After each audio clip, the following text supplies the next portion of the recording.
Los sueños son básicamente historias, son básicamente imágenes que nuestra mente produce mientras estamos dormidos, ¿no? Entonces, todos hemos tenido la experiencia, yo creo, de soñar en algún momento y sabemos que hay sueños diversos, ¿no? Hay cualquier cantidad de sueños, ¿no? Algunos son muy alegres, otros son trágicos, ¿cierto? Son pesadillas de las cuales queremos despertarnos rapidito, pero hay otros sueños que son tan agradables, tan hermosos, que uno sinceramente no quisiera despertar. Uno cuando se despierta uno dice, lástima, era un sueño, ¿cierto? Porque los sueños son eso, historias, imágenes que nuestra mente fabrica mientras estamos dormidos. Y hay algo que tienen todos los sueños, por más diferentes que sean, sean los alegres, los tristes, los de terror, el sueño que sea, todos ellos tienen algo en común y es que son falsos, en el sentido de que cuando despertamos, se acabó, ¿cierto? Cuando despertamos, eso tan bonito, uno dice, era un sueño, porque ya se despierta uno en la realidad y dice, no era tan bonito como en el sueño. O también cuando son de miedo, de susto, de cuando son pesadillas y despertamos, decimos, bueno, gracias a Dios, esto era un sueño y se acabó rapidito. Y es precisamente esa particularidad la que hace que algunos escritores tomen este asunto de los sueños como una técnica literaria para expresar en sus historias algunas realidades, ¿no? Entonces, yo creo que hemos leído un libro, una historia o visto una película donde todo lo que pasó en la película era un sueño, ¿no? Donde todo esto que vimos y que nos contaron a través del libro o de la película, de la historia, pues era al fin y al cabo un sueño. Y tenemos muchos ejemplos. Uno es Alicia en el País de las Maravillas. Si recuerdan, ese era un sueño. Al final era un sueño, ¿no? Y ¿por qué los escritores usan esto? Precisamente por la característica del sueño, ¿no? Que en el momento que despertamos, se acabó. Ahora, generalmente nosotros soñamos cuando estamos durmiendo, pero hay un pecado o algunos pecados, especialmente el orgullo y el egoísmo, que hacen que nosotros podamos soñar estando despiertos. Y eso es tremendo, ¿no? Soñamos mientras estamos despiertos. ¿En qué sentido? Creando en nuestra mente historias e imágenes que no son ciertas, que no son ciertas y que nos alejan de la realidad. El orgullo nos hace sentir superiores a lo que realmente somos, ¿cierto? El egoísmo nos hace sentir que todo lo que pasa pasa para nosotros, por nosotros, ¿cierto? Pero todas esas son sueños, en realidad. Son sueños, imaginaciones, fantasías que en algún momento se acaba, ¿no? En algún momento despertamos.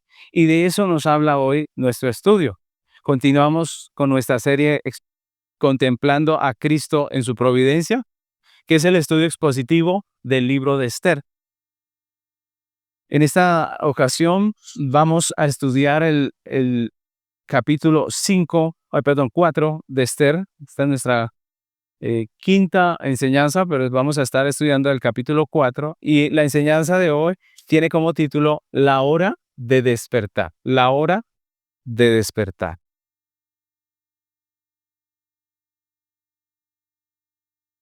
Y vamos a estar leyendo el capítulo 4 de Esther. Lo voy a leer y ustedes van a seguir en la lectura allí. Y vamos a prestar mucha atención porque lo vamos a leer una sola vez. Dice el capítulo 4 de Esther. Luego que supo Mardoqueo todo lo que se había hecho, rasgó sus vestidos, se vistió de cilicio y ceniza, y se fue por la ciudad clamando con grande y amargo clamor. Y vino hasta delante de la puerta del rey, pues no era lícito pasar adentro de la puerta del rey con vestido de cilicio. Y en cada provincia y lugar donde el mandato del rey y su decreto llegaba, tenían los judíos gran luto, ayuno, lloro y lamentación, cilicio y ceniza era la cama de muchos. Y vinieron las doncellas de Esther y sus eunucos y se lo dijeron. Entonces la reina tuvo gran dolor y envió vestidos para hacer vestir a Mardoqueo y hacerle quitar el cilicio, mas él no los aceptó. Entonces Esther llamó a Atac, uno de los eunucos del rey, que él había puesto al servicio de ella, y lo mandó a Mardoqueo con orden de saber qué sucedía y por qué estaba así. Salió pues Atac a ver a Mardoqueo a la plaza de la ciudad que estaba delante de la puerta del rey, y Mardoqueo le declaró todo lo que había acontecido y le dio noticia de la plata que Amán había dicho que pesaría para los tesoros del rey a cambio de la destrucción de los judíos. Le dio también la copia del decreto que había sido dado en Susa para que fuesen destruidos, a fin de que al mostrarle a Esther, a fin de que la mostrase a Esther y se lo declarase y le encargara que fuese ante el rey a suplicarle y a interceder delante de él por su pueblo. Vino Atac y contó a Esther las palabras de Mardoqueo. Entonces Esther dijo a Atac que le dijese a Mardoqueo: todos los siervos del rey y el pueblo de las provincias del rey saben que cualquier hombre o mujer que entra en el patio interior para ver al rey sin ser llamado, una sola ley hay respecto a él: ha de morir, salvo aquel a quien el rey extendiere el cetro de oro, el cual vivirá, y yo no he sido llamada para ver al rey esos 30 días. Y dijeron a Mardoqueo las palabras de Esther. Entonces dijo Mardoqueo que respondiesen a Esther: no pienses que escaparás en la casa del rey más que cualquier otro judío, porque si callas absolutamente en este tiempo, respiro y liberación vendrá de alguna otra parte para los judíos, mas tú y la casa de tu padre pereceréis. Y quién sabe si para esta hora has llegado al reino. Y Esther dijo que respondiesen a Mardoqueo: ve y reúne a todos los judíos que se hallan en Susa, y ayunad por mí, y no comáis ni bebáis en 3 días, noche y día. Yo también con mis doncellas ayunaré igualmente, y entonces entraré a ver al rey, y aunque no sea conforme a la ley, y si perezco, que perezca. Entonces Mardoqueo fue e hizo conforme a todo lo que le mandó Esther. Amén. Vamos a estudiar este capítulo. Si ustedes recuerdan, el primer capítulo de Esther nos habló acerca de la autoridad. El segundo nos habló acerca de la influencia de la cultura. En el tercero hablamos de los enemigos de la iglesia y la victoria que tenemos como pueblo de Dios. Pero este cuarto capítulo de Esther nos va a hablar del sueño del egoísmo. Y este tema de este capítulo es el que vamos a estar estudiando, es lo que vamos a estar viendo. Vamos a ver primeramente acerca de qué es el sueño del egoísmo. Lo segundo que veremos es cómo inevitablemente en algún momento vamos a despertar de esa realidad. Y lo tercero que vamos a ver es cómo vivir despiertos, cómo estar conscientes y no caer en esa realidad del sueño del egoísmo. De esas 3 cosas vamos a estar hablando y vamos a comenzar con el primer punto. Nuestro primer punto nos habla entonces del sueño del egoísmo. ¿Qué es el sueño del egoísmo? El libro de Esther es muy relevante para nosotros porque a pesar de que cuenta la historia de un palacio antiguo, ¿cierto? De una reina antigua, a pesar de que la temática es una historia bien antigua, pues eh, habla de muchas cosas que son cotidianas para nosotros, de muchas realidades cotidianas de nuestra vida, cosas que nos pasan, cosas que experimentamos, ¿no? Nos habla acerca de nuestra pecaminosidad y de los desafíos que tenemos a causa precisamente de esa pecaminosidad. Y el capítulo 4 continúa la historia mostrándonos la reacción del pueblo judío al edicto perverso de Amán. ¿Recuerda? Quedamos en que Amán hace un edicto terrible, ¿no? Un edicto en donde prácticamente da un año, porque él echó suertes, dice la Biblia. El hecho suertes era la práctica que ellos tenían de dejar su destino en manos de un ídolo que es delante del cual se echaban esas suertes, y en las suertes declararon que la fecha indicada para hacer este mal que iba a hacer Amán era prácticamente un año después. Eso es lo que dice ahí en el texto, es prácticamente un año después. Así que aquí hay un espacio de un año en el que se dio el decreto hasta cuando se iba a cumplir. Imagínense ustedes la situación, ¿no? Porque el decreto autorizaba a los enemigos de los judíos a asesinar y a tomar los bienes de ellos. Y los bienes de ellos eran bastantes, porque los judíos siempre han sido eh, trabajadores primeramente y segundo, excelentes comerciantes, ¿no? Entonces, por, por obvias razones, había bastante que robarle a los judíos. Así que esta orden se hacía más tentadora a causa de el capital que tenían los judíos, ¿no? Es decir, habían personas tal vez que no eran enemigas de los judíos, pero el solo hecho de oír que se podía hacerle daño a un judío ese día y robarle sus bienes, pues era tentador para muchas personas. Así que imagínense cómo se empieza a ver estas personas. Pongámonos un poquito en los zapatos de ellos. Si hoy se diera un decreto contra cierta cantidad de personas aquí en Colombia, pues imaginemos por un momento qué pasaría a partir de ahí. ¿Cómo creen que los demás habitantes empezaron a ver a los judíos? Muchos de ellos empezaron a ver a los judíos como personas que ya estaban sentenciadas a la muerte, ¿cierto? Empezaron a perderles el respeto, empezaron ellos a sentirse estigmatizados. Ahí decían, ahí va un judío, ¿cierto? Ese es un judío.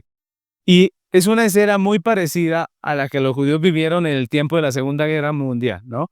Cuando fueron marcados con una estrella, ¿recuerdan? Y ellos fueron estigmatizados. Esto estaba pasando exactamente igual.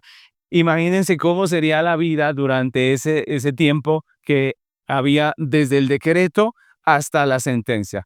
Y el texto nos muestra que los judíos estaban devastados, empezando por Mardoqueo, ¿no? La Biblia nos habla acerca de la lamentación, el ayuno, el silicio, y todas estas cosas eran las maneras en que los judíos expresaban el dolor. Eran las maneras en que los judíos expresaban dolor. Por ejemplo, el ayuno muchas veces era la expresión de dolor. Es decir, lo que estoy viviendo es tan triste, tan fuerte que yo no como. Es una expresión que incluso es parte de nuestra vida, ¿no les ha pasado? Cuando hay una noticia bastante fea, difícil para nosotros, lo primero que se le va a uno es el apetito, ¿cierto? Si usted estaba comiendo algo, prácticamente hasta ahí llegó esa comida, ¿cierto?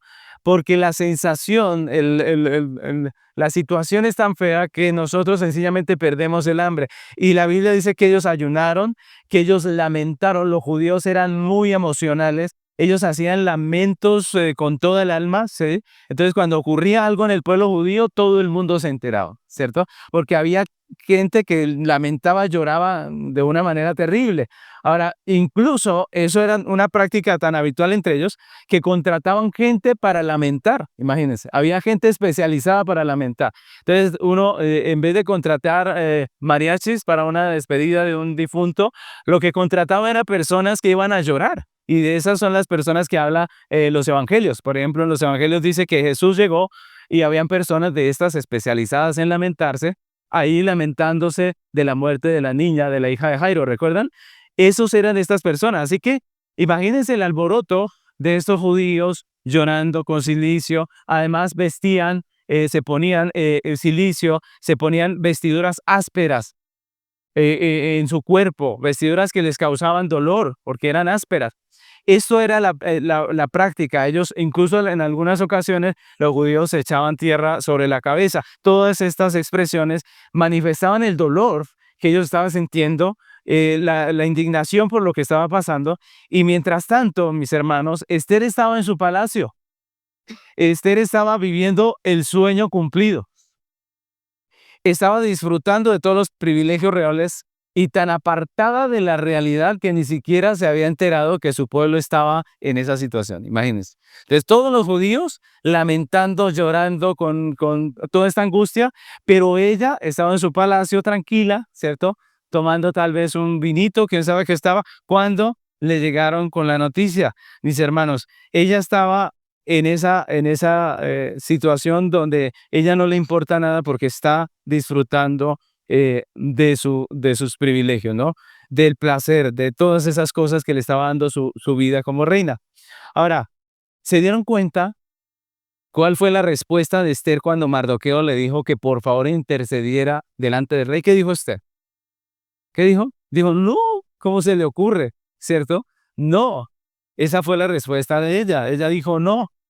¿Cómo me va a pedir algo que pone en riesgo todas estas cosas bonitas que tengo? ¿Cierto? ¿Cómo me va a pedir algo que pone en riesgo mi posición como reina e incluso mi vida? Ella dice, ustedes saben que si yo voy delante del rey y intercedo y voy a interceder por ustedes, él no me ha llamado hace un mes. Así que posiblemente eso quería decir que ella no tenía la gracia que tenía al principio. Es decir, el rey la vio con mucha gracia el día que la escogió, pero ahora lleva un mes sin llamarla. ¿Por qué él no la llamaba hace un mes? Porque él tenía todo un harén, ¿recuerdan? Es decir, él simplemente se olvidó de la reina. Él estaba con sus mujeres en su cuento y él tenía a dónde ir en todo ese mes. Entonces, imagínense, ¿qué quería decir? Que la reina ya no tenía el mismo favor de cuando él la escogió. Y ella dice, si yo entro y el rey simplemente me despide, lo que está haciendo es mandar a que yo muera, porque esa era la sentencia. El que entra a la presencia del rey, si el rey no extiende su cetro, pues esa persona muere. Y entonces ella dijo, por lo tanto yo no puedo, no voy a perder todo esto que me he ganado, no voy a perder tantas cosas que tengo, no voy a perder esta vida para ir a interceder. Eso fue lo que ella dijo, sencillamente dijo no. Esther estaba en el sueño del egoísmo, esa fantasía que no nos permite percibir con claridad la realidad y que nos convence de cosas que no son ciertas. Hay tres cosas de las que nos convence el egoísmo, el sueño del egoísmo. ¿Cuáles son esas tres cosas? ¿Cuáles son esas tres ideas? La primera de ellas, mis hermanos, es que todo es nuestro, ¿cierto? Eso es lo primero que nos convence el egoísmo, que todo es nuestro. Esther tenía un palacio donde vivía mejor que cualquier judío.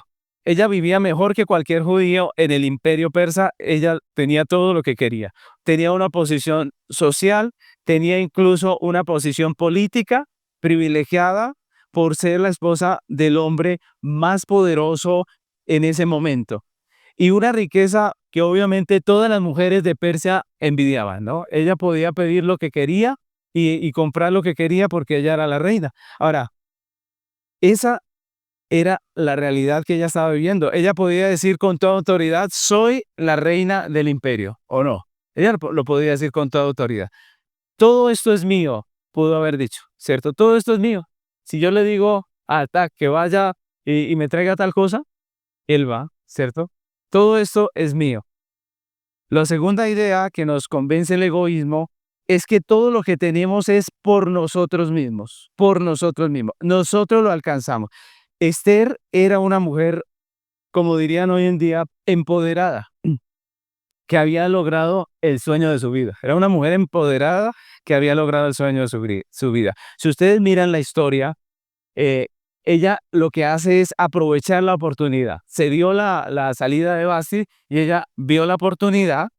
Ella utilizó los dones que tenía porque el texto dice que ella era una mujer muy hermosa, ¿cierto? De una apariencia física y un cuerpo muy hermoso, así lo describe la escritura, y fue muy cuidadosa en seguir las instrucciones de Agai, si ustedes recuerdan, para conseguir el premio, ¿no? Para conseguir la victoria en ese concurso que estaban haciendo de belleza. Y ella podía afirmar, como decimos en Colombia, que se lo había ganado a pulso. Es decir, ella se empeñó en hacerlo y lo logró. Quería tenerlo y lo logró. Se esforzó y sencillamente lo estaba viviendo su sueño. Ahora, ella podía decir, todo esto lo he alcanzado por mí misma. Son mis dones, son mi belleza. Fue mi belleza, ¿cierto? Fue mi habilidad, fue el yo haber prestado atención a Guy. Fue esto y aquello. Ella pudo haber dicho, yo lo gané. Y la tercera idea que nos convence el egoísmo es que todo lo que tenemos principalmente es para nosotros mismos, para nuestro bienestar, para nuestro deleite. Y de esas cosas estamos convencidos, muchos, ¿sí o no? Uno dice, esto lo trabajé, esto lo conseguí con esfuerzo, es mío y es para mí. Me lo merezco. Y por eso, ante la propuesta de Mardoqueo de poner su vida en riesgo para interceder por los judíos, Esther dice, no, no voy a perder lo que me gané. No pondré en riesgo aquello que es mío, aquello por lo que me esforcé. No lo voy a perder. Lo tengo por mi esfuerzo y es para mí. No lo voy a perder, no lo voy a dar por otra persona. Así que esa es la vida convencida por el egoísmo. Así se ve la vida gobernada por el orgullo y el egoísmo. Y desafortunadamente tenemos que reconocer, mis hermanos, que esto no es solamente una característica de Esther, sino una característica de todos nosotros los pecadores, que vivimos ensimismados, ¿no? El sueño del egoísmo. Percibimos la realidad distorsionada y enfocada en nosotros mismos. Pensamos que todo lo que pasa a nuestro alrededor y todo lo que es nuestra vida y lo que Dios nos da y lo que tenemos, todo esto es para nosotros, de nosotros, para nosotros. Somos jóvenes y decimos, yo debo aprovechar mi juventud porque juventud no hay sino una. Después me pongo viejo y ya no puedo. No puedo hacer todo lo que puedo hacer ahora, ¿cierto? Es mi juventud, es para mí, es mi casa, son mis hijos. Yo sí los voy a criar como quise que me criaran, pero no me criaron. Yo sí les voy a dar todo lo que yo no tuve. Pensamos siempre en nosotros, enfocados en nosotros, en lo que nosotros queremos, en lo que nosotros pensamos, en lo que a nosotros nos parece. Mis hermanos, desafortunadamente tenemos que reconocer que Esther no está sola en esa realidad. Todos nosotros vivimos enfocados en nosotros mismos. Ahora, ¿cómo se ve una persona inmersa en el sueño del egoísmo? Pues primeramente todo gira en torno a sí mismo. Piensa en Dios principalmente para servirse de Él. Entonces, esa persona viene a la iglesia, pero porque sabe que si viene y ora a Dios y tal vez da su ofrenda o lo que sea, el negocio que ella tenga en la cabeza va a decir, Dios me va a ayudar, Dios me va a bendecir, Dios me va a esto, ¿cierto? Así es la doctrina de la prosperidad. No dices, o diezme, ofrende porque la obra lo necesita, porque hay que llevar el evangelio a muchas personas. No, dice, diezme porque cuando usted da el diezmo, Dios le va a dar 1000 veces más. Es un negocio. Así es la persona que está enamorada de sí misma, que vive en el sueño del egoísmo. Ella cree en Dios, pero solamente para su beneficio, busca a Dios solamente para su beneficio. No es una disciplina de amor, no es una entrega de amor a Dios, es para mi propia bendición, ¿no? Piensa en su prójimo para servirse de él, nada más. Y esa es la razón por la que tenemos tantas quejas los unos con los otros. Miren, y yo quiero que el Señor quiera que nosotros podamos ver esto y examinar nuestro corazón. Porque nosotros tenemos tantos problemas con los otros porque pensamos que esas personas están para nuestro bien, para nuestro provecho. Pensamos de manera egoísta. Por ejemplo, vamos a un restaurante y empezamos a criticar todo, a pensar mal de todo, porque pensamos que todo esto debe ser excelente ¿para quién? Para mí, porque es que soy yo el que entré aquí, ¿cierto? Miren, no hay orgullo en ese pensamiento, ¿cierto? Y si esa persona lo hace mal, como usted podría hacerlo mal o no. ¿Usted podría hacerlo mal o no? Si usted fuera el mesero, ¿no podría hacerlo mal? ¿No podría cometer errores? ¿No podría regar un poco? ¿Cierto? Pero como nosotros creemos que somos la reina de estar entrando a un restaurante, entonces vemos que alguien comete un error y nos llenamos de soberbia y decimos, yo a este lugar nunca volveré a entrar porque de esto y aquello, y nos indignamos. Lo mismo cuando vemos a los gobernantes. ¿Cuándo no hablamos mal de un gobernante? No importa que sea afín a nuestro pensamiento, de todas maneras estamos ahí criticando porque todo creemos que está en torno a quién, a nosotros. Y cuando pensamos en Dios, no hemos dicho en nuestro corazón, pero Señor, ¿qué pasa? ¿Cierto? ¿Por qué pensamos así? Porque pensamos que todo esto se trata de quién? De nosotros. Pensamos que todo esto tiene que ver es con nosotros. Y mis hermanos, todo gira en torno a nosotros mismos y pensamos en Dios para nosotros, pensamos en nuestro prójimo para nosotros. Y desde el egoísmo, mis hermanos, pues tenemos muchos problemas con los demás. Ahora, desde el egoísmo no podemos conectar con los demás. ¿Por qué no podemos conectar? Por ejemplo, con nuestros hijos. No podemos conectar con nuestros hijos porque muchas veces los vemos a ellos para nuestro propio bien. Entonces queremos que nuestros hijos sean los mejores en el colegio. Pues alguno diría, pastor, pero eso está bien. Qué bueno que mi hijo sea el mejor en el colegio. Sí. Pregunto, ¿usted fue el mejor? Esa es la cuestión. Bueno, usted me podría decir, sí, pastor, sinceramente fui el mejor de mi colegio. Pero yo le pregunto, ¿es usted, su hijo es igual que usted? ¿Dios lo diseñó exactamente igual que usted? ¿Le dio los mismos dones que a usted? ¿Le dio los mismos talentos que a usted? No, la realidad es que no. Pero ¿por qué nosotros los padres queremos que ellos sean los mejores? Porque eso nos da a nosotros cierto respeto. Nosotros podemos decir, mire, mi hijo fue el número uno, ¿cierto? Eso nos da a nosotros. Y mire, ¿saben cuál es el problema con esto? Que nos parece divertido y todo, pero el problema es que no podemos conectar con ellos. Porque los jóvenes, ellos necesitan cosas. Ellos tienen deseos también, tienen intenciones, tienen anhelos en su propia vida, porque ellos también tienen vida, ¿cierto? Y lo que pasa es que nosotros pensamos en ellos en pro de nosotros. Y ahorita presentó el IFES y uno dice que saque el mejor puntaje, porque tengo que contarle cuando me digan, ¿y cuánto se sacó su hijo en el IFES? Y si yo digo lo perdió, pues ¿cómo va a sentir, cierto? Entonces, miren que ya no estoy pensando en él, ya no estoy pensando en su bienestar, no estoy pensando en su carrera, no estoy pensando, no, estoy pensando en que voy a tener que responderle a la gente cuando me diga que cuánto se sacó su hijo. ¿Se dan cuenta que nuestra vida es un cúmulo de orgullo y de egoísmo? Y por eso no conectamos con nuestros hijos, por eso el esposo y la esposa no conectan, porque él está pensando ¿en quién? En él, y ella, en ella.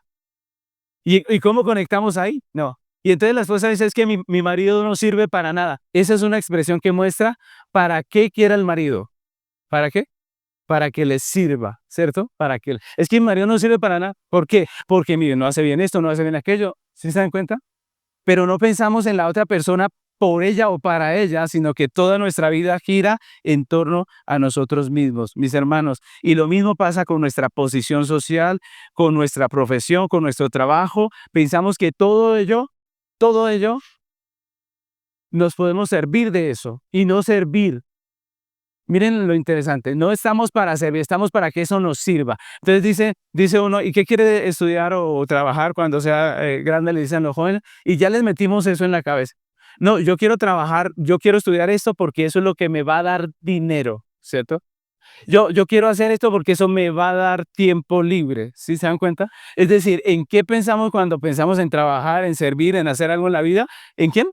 En nosotros mismos. Pero ¿en qué deberíamos pensar? Podría uno pensar, yo quiero ser médico, porque hay tanta gente enferma, ¿cierto? Miren cómo cambia la forma de ver las cosas. ¿Se dan cuenta? Desde nuestro egoísmo, todo nos sirve a nosotros, todo es para nosotros y obtenemos de ello identidad, obtenemos de ello todo lo que queremos y nos volvemos dependientes.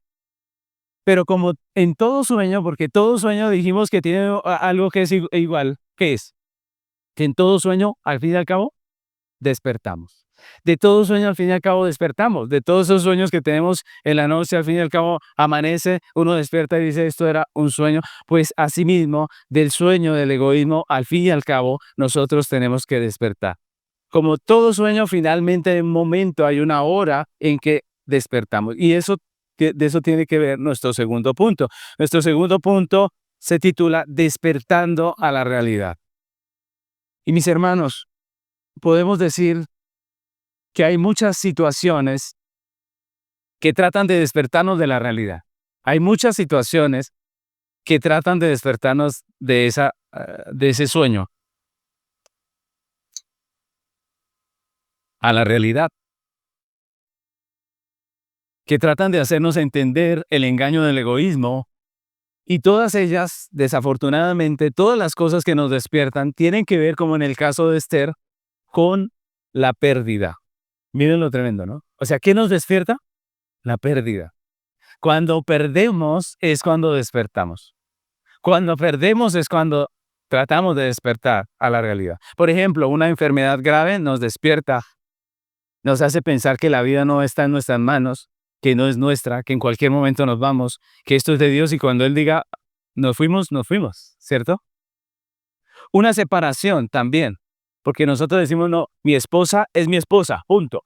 O mi esposo es mi esposo, ¿cierto? Y que aguante, y que me tenga paciencia. Y más si es cristiano, dice, porque la Biblia dice que uno no se puede separar así porque sí, ¿cierto? Así que ella siempre va a estar ahí.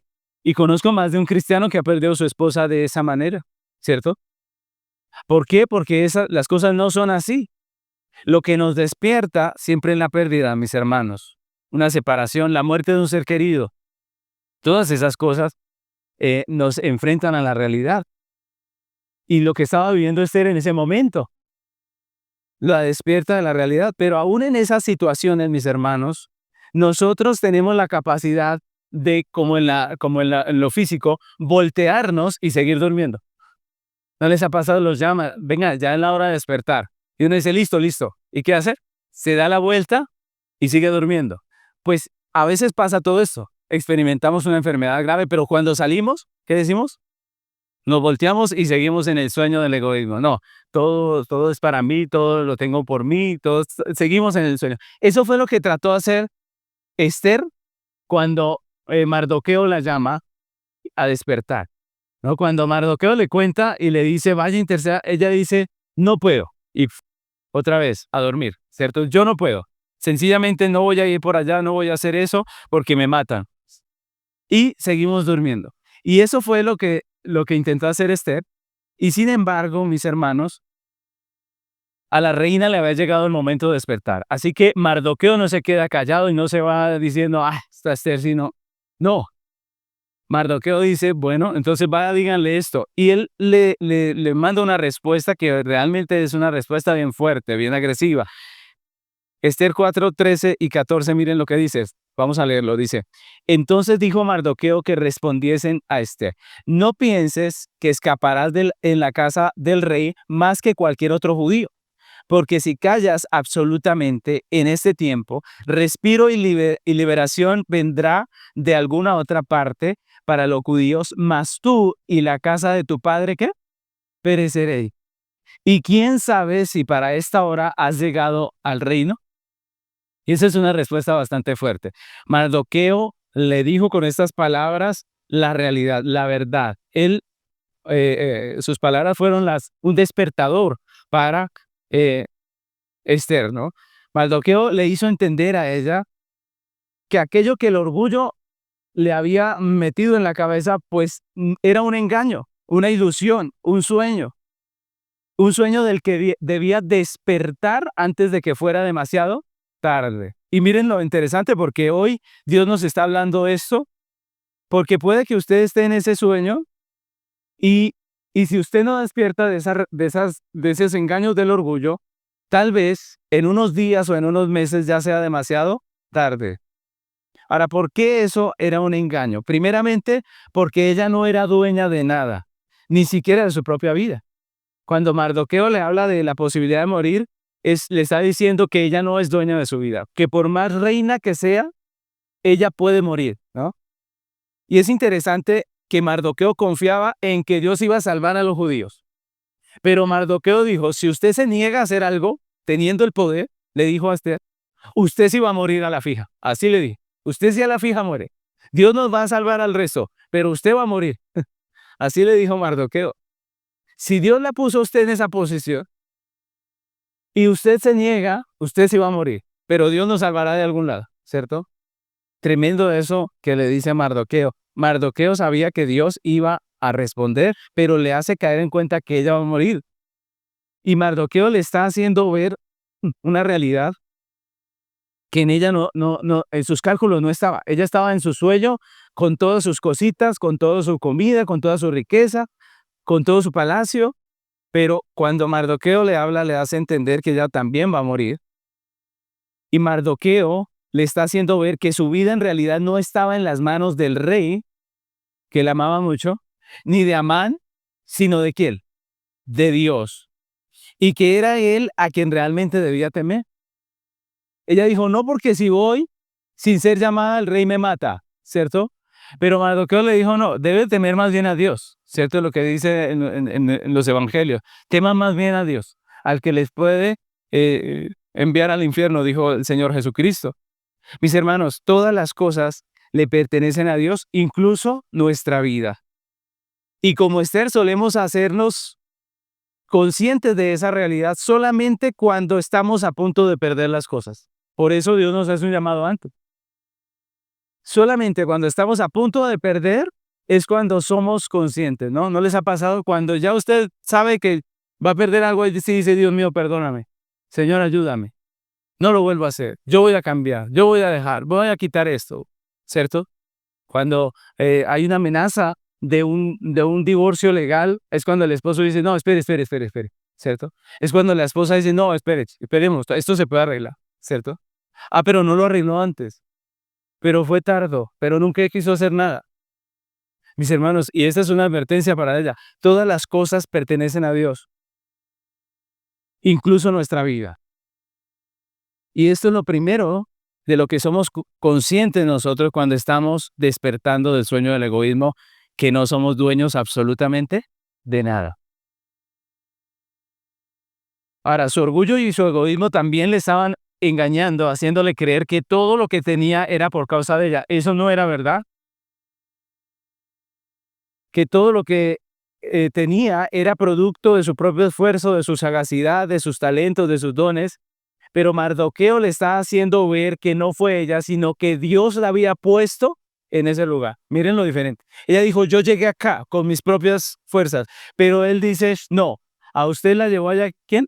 Dios. Dios la puso en ese lugar. Fue Dios en su providencia quien abrió la vacante cuando expulsaron a Basti, ¿recuerdan? Fue el Señor quien puso favor delante de todos los que la veían. Dice que cuando ella llegó, todos veían en ella una gracia especial y la querían. Decía, esta es, ¿cierto? El mismo jefe de las mujeres dice que él la cogió especialmente para la casa de las mujeres en un lugar específico. Entonces, miren cómo Dios había puesto la gracia y la puso allí. Era Dios.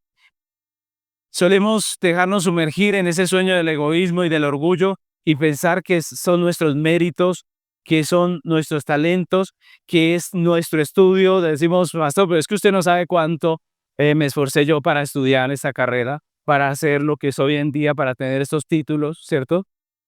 Todas esas cosas las decimos porque creemos que todo es por nosotros. Pero mis hermanos, para que nosotros lleguemos a tener algo en la vida, tienen que ocurrir una serie de eventos que no son casuales, que son la providencia de ¿quién? De Dios. Si usted es muy bueno en hacer algo, eso es un talento que le dio Dios. Si usted pudo estudiar, le cuento que muchos jóvenes aquí en Colombia no pueden estudiar. Si usted pudo estudiar y tener una licenciatura, una carrera, lo que sea, si pudo estudiar una maestría, si pudo estudiar esto y aquello, es por la gracia de ¿quién? De Dios. Dios le permitió a usted tenerlo, poder alcanzarlo, lograrlo. Le dio la perseverancia. Miren que la mayoría de los que empiezan a estudiar no termina, pero Dios le dio la capacidad. Todo lo que tiene usted es de Dios. Todo lo que tenía Esther se lo había dado a ¿quién? Dios. Ella no podía decir que era suyo. Todo eso era de Dios.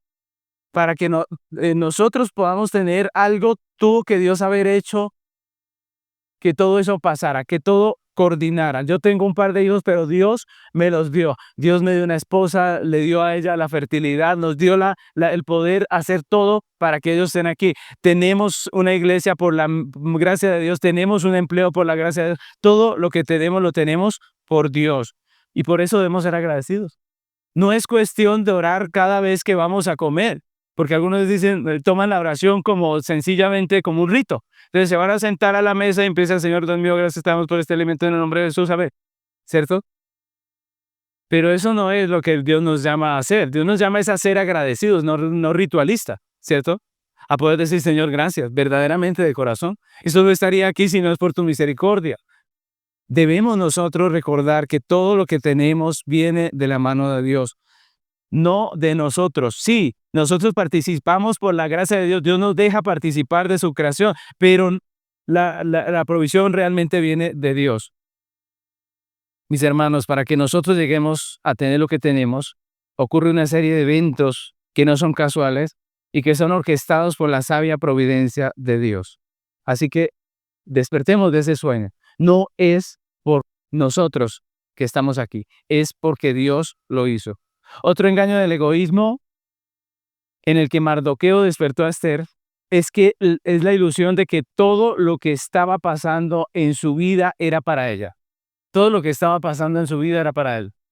Ella pensó que él había ganado el concurso y todo eso para que ella llegase a ser la reina y llegase a disfrutar de todo eso. Ella estaba bien, estaba gozosa ya en su puesto, disfrutando porque pensó, ya llegué, ya lo alcancé, lo tengo, ¿cierto? Pero Mardoqueo la despierta de ese sueño también. Seguramente ella había pensado que había tomado el mundo en sus manos. Y por eso cuando Mardoqueo le dice que ese mundo debe sacrificarlo, ella no está dispuesta. La primera causa por la que Dios nos da todo lo que tenemos es para Él, para su gloria. Esa es la primera causa. El resto son causas secundarias. Pero la primera causa es para su gloria, es para Él. Él nos entrega lo que nos entrega para Él. Tenemos vida, tenemos salud, tenemos una profesión, hijos, un trabajo. Todo esto lo tenemos ¿para quién? Para Dios, para la gloria de Dios. Así que este capítulo nos despierta del sueño del egoísmo, haciéndonos entender que en realidad, como dijo el apóstol Pablo, todo es de Dios, por Dios y para Dios. Todo es de Dios, por Dios y para Dios. Ahora, si eso es así, y nosotros no somos los protagonistas de todo esto, si no somos los protagonistas de esta historia que es nuestra vida, entonces, ¿qué somos en realidad? Y ahí es donde viene nuestro último punto, que se titula Instrumentos de Dios. Instrumentos de Dios. Y aquí vamos a hablar de cómo poder vivir despiertos de ese sueño del egoísmo. ¿Qué somos nosotros entonces? Pues somos instrumentos de Dios. Desde el versículo 15, si ustedes se dan cuenta, Esther cambia por completo. Ella estaba ensimismada, pensando en sí misma, tímida, allá escondida en su palacio, pero del versículo 15 en adelante eso cambia por completo. Ahora ya está viendo a su pueblo, está viendo a los judíos. Ahora ya está viendo las cosas diferentes porque ella dijo, ahora entiendo, ¿sí? Ahora veo cómo es la cosa, ¿no? Y entonces Esther cambia y ahora está dando órdenes. Si ustedes se dan cuenta, hasta aquí decía que ella estaba sujeta a todo lo que decía Mardoqueo. Pero a partir del 15, ella es la que manda. Ella dice, bueno, Mardoqueo, vaya usted, ayune, vaya, hagamos esto, aquello, movámonos. Mis hermanos, ahora ella está dando órdenes, dependiendo de Dios, dice, oremos, ayudemos, planeando cómo va a hacer aquello para lo cual Dios la había puesto allí, mis hermanos. Y eso es maravilloso. Ahora Esther estaba entendiendo que su posición era un medio para glorificar a Dios y no un fin en sí mismo, que había algo más grande que su sueño de palacio y más valioso que los tesoros de Persia. Ahora se daba cuenta que en realidad no era ella la reina, sino que ella era la sierva del Rey de Reyes. Ahora estaba usando los dones, los talentos que Dios le había dado, la influencia que Dios le dio, para lo que Dios determinó usarla.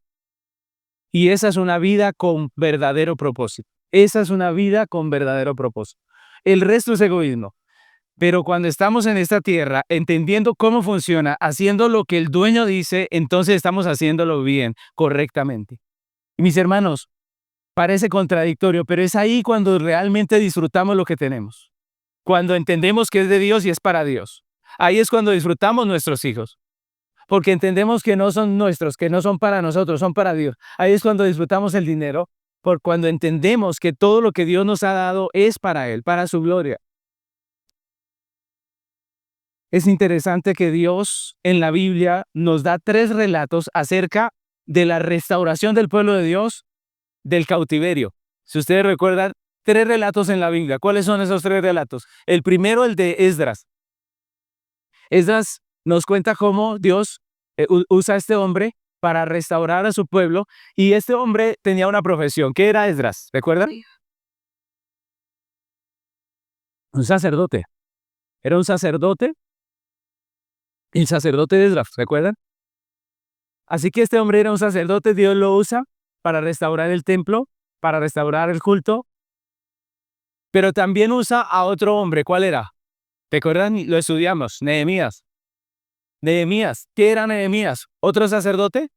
No, ese era un laico. Laico quiere decir que era un cristiano que no tiene parte o que no hace parte de los ministros de la congregación, sino que era simplemente una persona que honraba a Dios, temía a Dios. Y si ustedes recuerdan a qué se dedicaba él, era copero del rey. Y finalmente Dios lo usa y él termina siendo gobernador. Él termina siendo gobernador. Miren lo curioso, que cada vez que alguien entiende y vive esta vida como debe vivirla, pues termina disfrutando de todo lo que Dios le da. Pero mire, ya van dos. Y el tercer relato es el de Esther. Y Esther es una mujer, una huérfana, que termina siendo reina. Y no es casualidad que hayan tres relatos para esto y que los oficios y las personas sean tan diferentes. Es la forma en que Dios nos está diciendo que Él usa toda clase de persona en toda clase de profesiones. Dios usa toda clase de personas en toda clase de profesiones de oficio. Recordemos que cuando hablamos de la cultura, aprendimos que Dios nos puso en esta tierra con la oportunidad de trabajar. ¿Recuerdan? Que nosotros somos co-creadores. ¿Recuerdan esa expresión que usamos esa vez cuando hablamos de la cultura? Que Dios pudo haber hecho esta tierra llena de hombres, sin embargo, Él hizo solo una pareja y dijo, multiplíquense, ¿cierto? Él pudo haber hecho árboles que dieran frutos eternamente y que nosotros no tuviéramos que hacer nada, pero Él, en su soberana sabiduría, nos da el poder que solamente nazca un árbol y dé fruta y que nosotros tengamos que coger esa semilla y sembrarla y producir más fruto. Nosotros somos co-creadores, ustedes recuerdan esa enseñanza. Es decir, con nuestra labor estamos continuando lo que Dios empezó. Y nosotros estamos haciendo cultura y estamos glorificando a Dios a través de nuestros trabajos. Así que no solamente Esther, mis hermanos, sino cada uno de nosotros somos instrumentos de Dios, todos. Y hemos sido puestos aquí para este momento. Usted está aquí para este momento. A Esther la usó para ese momento, para esa circunstancia, pero usted está en esta tierra para este momento y Dios ha orquestado todo para que usted esté en el lugar donde está, en el trabajo en que está, en la familia en que está, en la iglesia en que está. Dios hace todo esto, orquesta todo esto, pero ¿el propósito es de quién? De Dios. La pregunta es, ¿somos conscientes de que esto es para Dios o estamos dormidos en el sueño del egoísmo? ¿Somos conscientes que estamos aquí para Él? Como Esther lo estuvo después del versículo 15. ¿Cómo está usando Dios nuestra posición, nuestra influencia, nuestros dones? ¿Estamos usándolo para la gloria de Dios? ¿Cómo Dios puede ser glorificado a través de lo que Él me ha entregado? ¿Estoy haciendo algo para su gloria? Pero no podemos terminar aquí simplemente con esta reflexión, mis hermanos. No podemos simplemente tomar a Esther como un referente de cambio e irnos y tratar de hacer nuestra parte por miedo a no perder las cosas que Dios nos ha dado o por sentirnos motivados con el ejemplo de Esther. Recuerden que el miedo y la motivación pueden traer cambios temporales, pero no reales. Podemos irnos a nuestras casas asustados y decir, no, hay que poner esto para la gloria de Dios, si no, Dios me lo quita. ¡Qué susto! O podemos irnos y decir, como Esther, que fue valiente y fue tremenda y puso las cosas que Dios le había entregado al servicio de Dios, yo también lo voy a hacer porque estoy entusiasmado por esto. Pues el entusiasmo y el temor producen cambios que son repentinos, temporales, ¿cierto? Que no tienen un verdadero cambio en nuestro corazón. Mis hermanos, hay algo más que no hemos considerado y tiene que ver con un principio de interpretación que nosotros hablamos cuando comenzamos este estudio, y es que el libro de Esther no es simplemente un libro, sino que es un libro dentro de otro libro. Que la historia de Esther no es simplemente una historia, es una historia dentro de una gran historia, de una mega historia. ¿Cuál es esa historia? La historia de redención. La historia de redención. Esther, como Éxodo, como Josué, como Jueces, como otros libros de la Biblia, nos cuentan historias en donde Dios salvó a su pueblo, que son pequeñas historias que apuntan a la gran historia, a la historia de redención. Por eso encontramos tantas similitudes entre esas historias y la historia de redención, porque todas estas apuntan a la gran salvación que Dios hizo por su pueblo. a la salvación eterna operada por Dios a través de Cristo. La pregunta es, ¿de qué forma el libro de Esther apunta al Evangelio? ¿De qué forma este capítulo y eso que estamos aquí estudiando apunta al Evangelio eterno? En realidad de muchas formas, pero quiero darles una que es muy clara. Si ustedes miran, Esther salvó a su pueblo porque se identificó con él. Finalmente se identificó con él. Al principio no, pero finalmente ella se identificó con él. Y aparte de identificarse con ese pueblo judío, ella medió por él. Son dos cosas que hizo. Se identificó y medió por ese pueblo. Su pueblo fue condenado.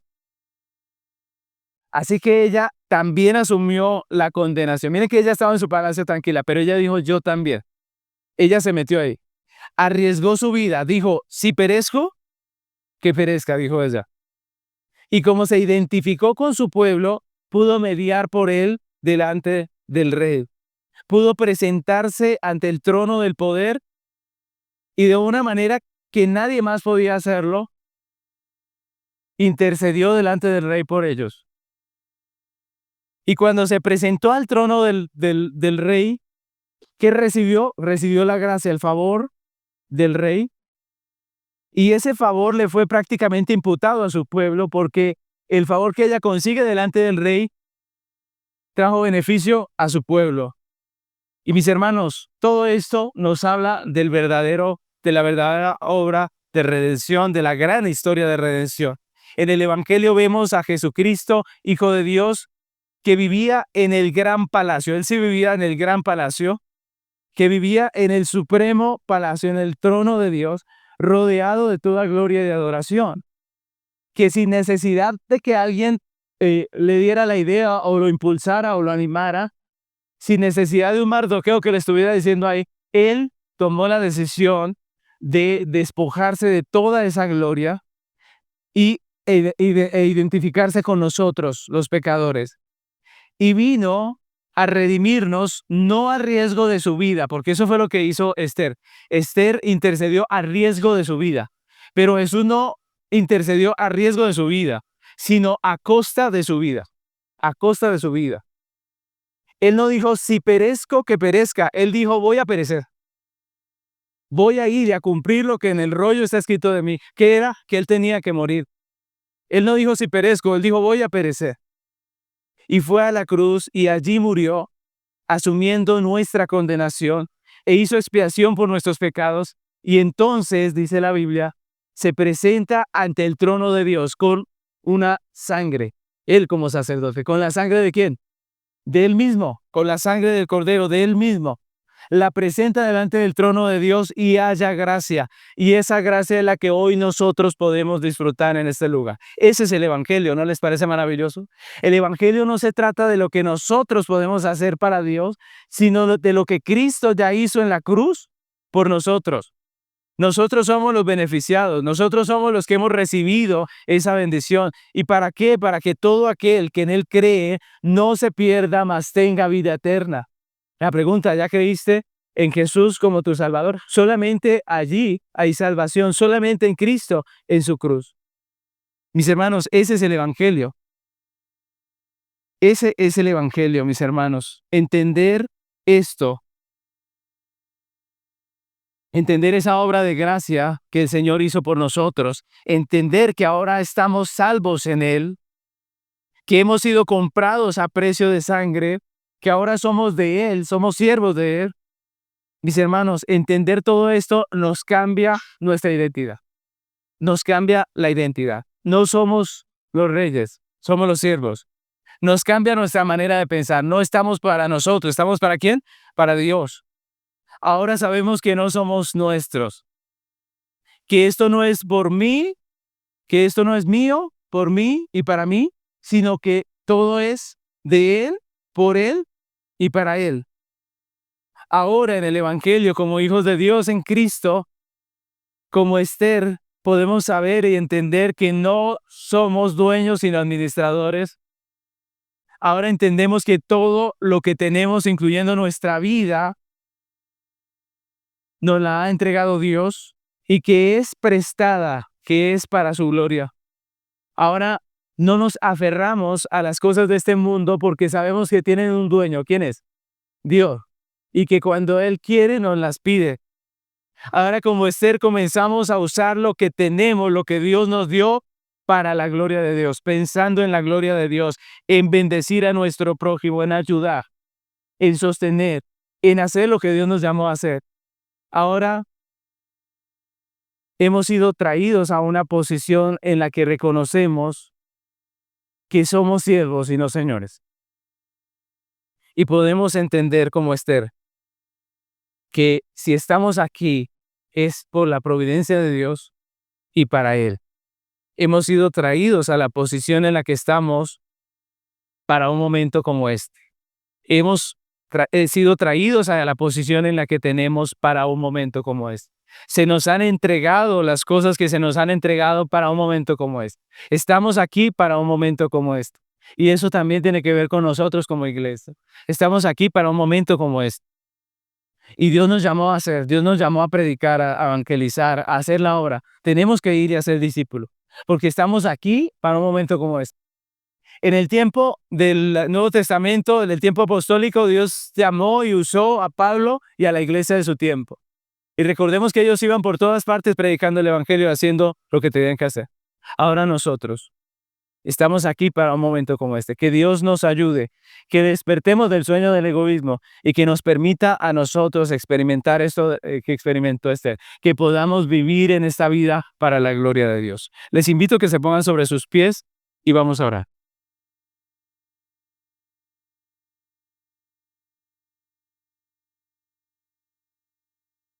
Oremos. Amado Padre Celestial, queremos hoy agradecer tu misericordia, Padre. Gracias, Señor, porque hoy nos muestras el engaño del egoísmo, ese sueño perverso que nos hace pensar de una manera equivocada, que nos hace distorsionar la realidad y que nos hace centrar toda nuestra vida en nosotros mismos, Señor. Perdónanos, Señor, porque como Esther, Señor, muchas veces estamos en ese sueño del egoísmo, ignorando voluntariamente muchas veces la situación que hay afuera, la necesidad que hay afuera, Señor. Desentendiéndonos de la obra de Dios, del reino de Dios, desentendiéndonos de la necesidad de nuestros hermanos, de nuestro prójimo que necesita el evangelio, viviendo en nuestro sueño egoísta. Padre, perdónanos, Señor. Limpia nuestra mente, nuestro corazón de esos pensamientos y ayúdanos a entender que solamente tú eres el dueño, que esto que tenemos nos lo has dado tú y que todo esto que tenemos es para tu gloria. Ayúdanos, Señor. Queremos vivir, Señor, como nos enseñabas hoy, entendiendo esa realidad, disfrutando de poder usar todo lo que tú nos das para tu gloria de la forma en que tú nos has llamado a usarlo.